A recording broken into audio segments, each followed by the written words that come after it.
ils ont fini la lecture de texte, on reste encore sur la tristesse. On reste sur cette énergie très basse, très douce, le moins actif possible, le moins de pression, le moins de tension. Ok, ça c'est très important. On peut faire à 10 temps, à 16 temps. Après, ça dépend de la vitesse à laquelle on compte. Mais l'idée, c'est de faire le plus longtemps possible. Attention, c'est parti. 1, 2, on inspire avec la bouche. Donc la bouche, elle doit être ouverte. 3.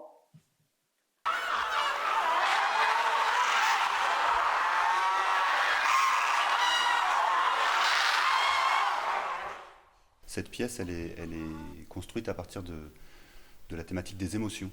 Et donc l'idée, c'était de voir déjà qu'est-ce qu'il y a en eux, qu'est-ce qui bouge quand on écoute la musique.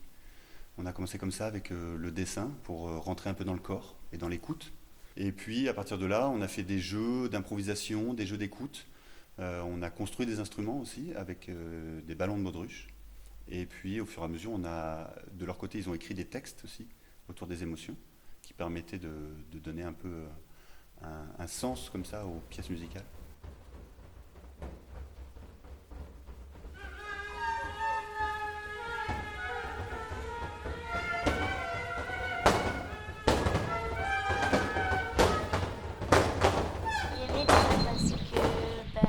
On était tous ensemble pour le faire.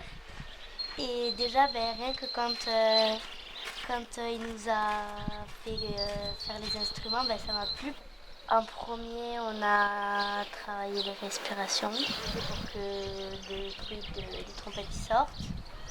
Et ensuite, il nous a appris quelques gestes. Les mains, c'est très très serré. C'est le pli, pam, pam, pam, pam, pam, très très serré. Et là, très très peu. Ok? On part là-dessus?